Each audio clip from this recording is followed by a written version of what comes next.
জয় গৌর, জয় নিতাই।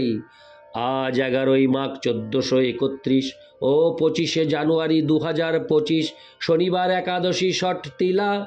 আজ আমি শ্রী চৈতন্য চরিতামৃত পাঠ করছি। শ্রী চৈতন্য চরিতামৃতের আদি লীলা ষোড়শ পরিচ্ছেদ, শ্রী চৈতন্য মহাপ্রভুর কৈশোর লীলার শ্লোক 11 থেকে 20।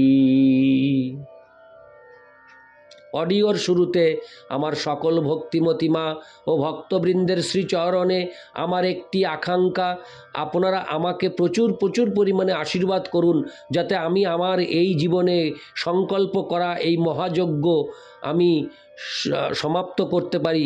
আপনাদের আশীর্বাদ ছাড়া এই শ্রী চৈতন্য চরিতামৃত পাঠ মানুষের কাছে পৌঁছে দেওয়া সম্ভব নয়। তাই আপনারা একটি করে কমেন্টসে আমাকে আশীর্বাদ করুন, যাতে আপনাদের আশীর্বাদে পুষ্ট হয়ে আমি এই শ্রী চৈতন্য চরিতামৃতের এই বৃহৎ কর্মকাণ্ড আমি পাঠ করে আপনাদের শ্রবণ করাতে পারি। জয় গৌর, জয় নিতাই। শ্লোক 11। বহু শাস্ত্রে বহু বাক্যে চিত্তে ভ্রম হয়, সাধ্য সাধন শ্রেষ্ঠ না হয় নিশ্চয়।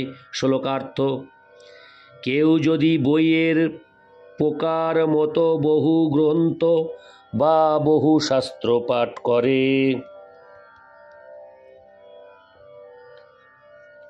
হরে কৃষ্ণ, বহু ভাষ্য শ্রবণ করে এবং বহু মানুষের নির্দেশ গ্রহণ করে, তাহলে তার চিত্ত বিভ্রান্ত হয়ে পড়ে এবং সে জীবনের প্রকৃত উদ্দেশ্য সাধনের পন্থা নির্ণয় করতে পারে না। তাৎপর্য: শ্রীমদ্ ভাগবতে 7-13 বলা হয়েছে, গ্রন্থান নৈবাভ্যসেদ বহুন ন ব্যাখ্যামু উপযুঞ্জিত। অধিক গ্রন্থ পাঠ করা উচিত নয়, বিশেষ করে শাস্ত্র ব্যাখ্যা করে ভগবদ ভক্তের পক্ষে জীবিকা নির্বাহ করা উচিত নয়। মস্ত বড় পণ্ডিত হয়ে যশ ও ধন সম্পদ উপার্জন করার উচ্চাকাঙ্ক্ষা ত্যাগ করা উচিত।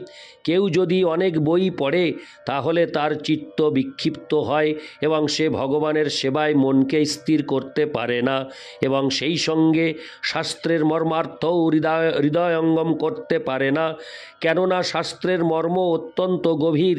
সেই সম্পর্কে শ্রীল ভক্তি সিদ্ধান্ত সরস্বতী ঠাকুর মন্তব্য করেছেন যে, যারা বিভিন্ন বিষয়ের বিভিন্ন শাস্ত্র গ্রন্থ পাঠ করে, বিশেষ করে কর্মকাণ্ড ও জ্ঞানকাণ্ড সম্বন্ধীয় শাস্ত্র পাঠ করে, তারা অনন্য ভক্তি থেকে বঞ্চিত হয়, কেননা তাদের চিত্ত বিক্ষিপ্ত থাকে।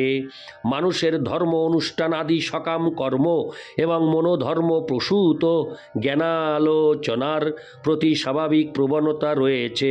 এভাবেই অনাদিকাল থেকে বিভ্রান্ত হয়ে জীব তার জীবনের প্রকৃত উদ্দেশ্য হৃদয়ঙ্গম করতে পারে না এবং তার ফলে তার জীবন ব্যর্থ হয়।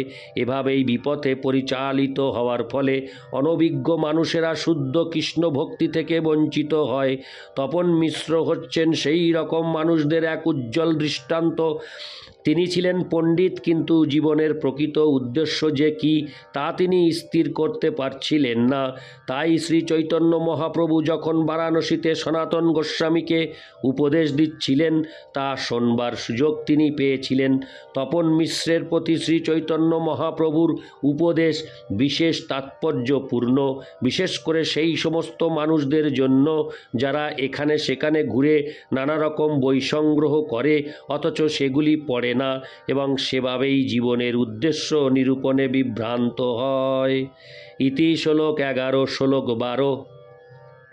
স্বপ্নে এক বিপ্র কহে, শুনহ তপন, নিমাঞ্চি পণ্ডিত পাশে করহ গমন। শ্লোকার্থ: তপন মিশ্র যখন এভাবেই বিভ্রান্ত হয়ে পড়েছিলেন, তখন স্বপ্নে এক ব্রাহ্মণ তাকে বললেন, তপন, তুমি নিমাই পণ্ডিতের কাছে যাও। ইতি শ্লোক 12। শ্লোক 13। তেহ তোমার সাধ্য সাধন করিবে নিশ্চয়, সাক্ষাৎ ঈশ্বর তেহ নাহিক সংশয়। শ্লোকার্থ, তিনি হচ্ছেন সাক্ষাৎ ঈশ্বর।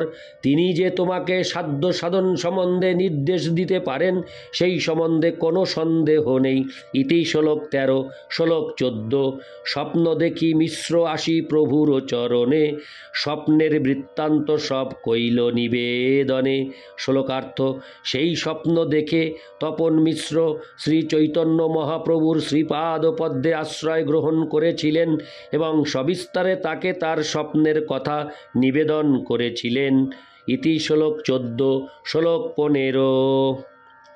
প্রভু তুষ্ট হঞ্চা সাধ্য সাধনক কহিল, নাম সংকীর্তন কর উপদেশ কইল।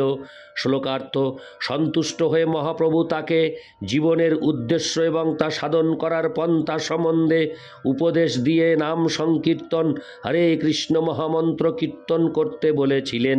তাৎপর্য: কৃষ্ণ ভাবনামৃত আন্দোলন শ্রী চৈতন্য মহাপ্রভুর এই উপদেশের ভিত্তিতে প্রতিষ্ঠিত। শ্রী চৈতন্য মহাপ্রভু নিয়ম নিষ্ঠা সহকারে হরে কৃষ্ণ মহামন্ত্র কীর্তন করতে নির্দেশ দিয়ে গেছেন। আমরা আমাদের পাশ্চাত্যের শিষ্যদের প্রতিদিন কমপক্ষে 16 মালা জপ করতে নির্দেশ দিয়েছি, কিন্তু তবুও আমরা দেখি যে তারা 16 মালা পর্যন্ত জপ না করে নানা রকম সমস্ত কঠিন কঠিন বই নিয়ে আসে এবং বিভিন্ন রকমের উপাসনা করার পন্থা অনুশীলন করার চেষ্টা করে নানাভাবে বিচলিত হয়। শ্রী চৈতন্য মহাপ্রভুর সম্প্রদায় হরে কৃষ্ণ মহামন্ত্র কীর্তনের ভিত্তিতে প্রতিষ্ঠিত। শ্রী চৈতন্য মহাপ্রভু প্রথমে তপন মিশ্রকে তার চিত্ত ভগবানের নামে নিবদ্ধ করতে উপদেশ দিয়েছিলেন। আমাদের আন্তর্জাতিক কৃষ্ণ ভাবনামৃত আন্দোলনের সদস্যদের শ্রী চৈতন্য মহাপ্রভুর এই উপদেশ নিষ্ঠা সহকারে পালন করা অবশ্য কর্তব্য। ইতি শ্লোক 15। শ্লোক 16। তার ইচ্ছা প্রভু সঙ্গে নবদ্বীপে বসি, প্রভু আজ্ঞা দিল তুমি যাও বারাণসী। শ্লোকার্থ, তপন মিশ্রের এই ইচ্ছা ছিল যে শ্রী চৈতন্য মহাপ্রভুর সঙ্গে তিনি নবদ্বীপে বাস করবেন, কিন্তু মহাপ্রভু তাকে বারাণসী যাওয়ার জন্য আদেশ দিলেন। ইতি শ্লোক 16। শ্লোক 17।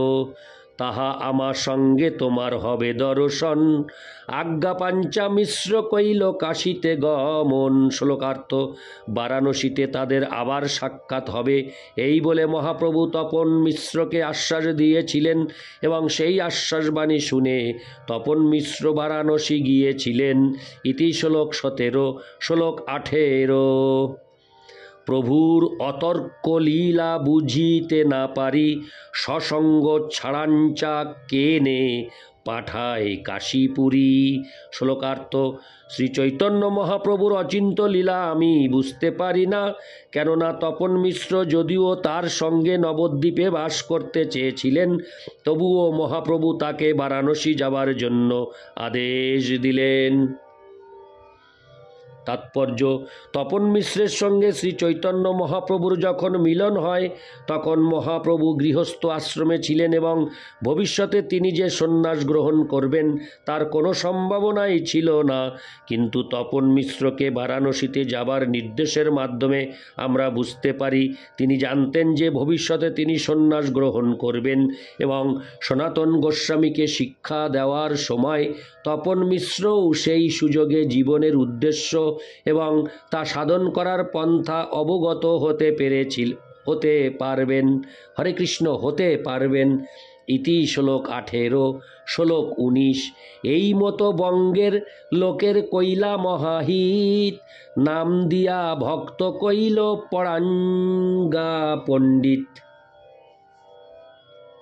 শ্লোকার্থ, এভাবেই শ্রী চৈতন্য মহাপ্রভু পূর্ববঙ্গের লোকদের হরিনাম দান করে ভগবদ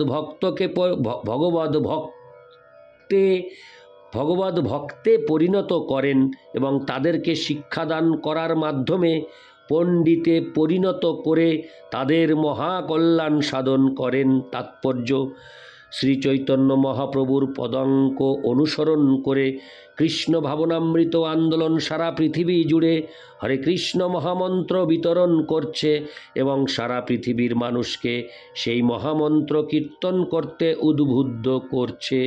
অপ্রাকৃত শাস্ত্রের এক অসীম ভাণ্ডার পৃথিবীর সব কয়টি ভাষায় অনুবাদ করে আমরা পৃথিবীর মানুষকে এক অমূল্য সম্পদ দান করছি এবং শ্রী চৈতন্য মহাপ্রভুর কৃপায় সেই গ্রন্থাবলী প্রচুর সংখ্যায় বিতরিত হচ্ছে এবং সেই দর্শনের দ্বারা অনুপ্রাণিত হয়ে সকলে মহানন্দে হরে কৃষ্ণ মহামন্ত্র কীর্তন করছে। এটি হচ্ছে শ্রী চৈতন্য মহাপ্রভুর প্রচারের পন্থা। যেহেতু মহাপ্রভু চেয়েছিলেন যে তার প্রবর্তিত এই পন্থা সারা পৃথিবী জুড়ে প্রচারিত হোক, তাই আন্তর্জাতিক কৃষ্ণ ভাবনামৃত সংঘ বিনীতভাবে চেষ্টা করে চলেছে যাতে শ্রী চৈতন্য মহাপ্রভুর দর্শন সারা পৃথিবী জুড়ে প্রচারিত হয়। ইতি শ্লোক 19। শ্লোক 20। এই মতো বঙ্গে প্রভু করে নানা, হরে কৃষ্ণ, এই মতো বঙ্গে প্রভু করে নানা লীলা, এথা নবদ্বীপে লক্ষ্মী বিরহে দুঃখী হইলা। শ্লোকার্থ: এভাবেই মহাপ্রভু পূর্ববঙ্গে নানা রকম লীলা বিলাসে মগ্ন ছিলেন। এদিকে নবদ্বীপে তার পত্নী লক্ষ্মী দেবী তার বিরহে অত্যন্ত দুঃখিতা হলেন। ইতি শ্লোক 20। হরে কৃষ্ণ কৃষ্ণ কৃষ্ণ হরে হরে, হরে রাম রাম রাম হরে হরে। জয় গৌর, জয় নিতাই।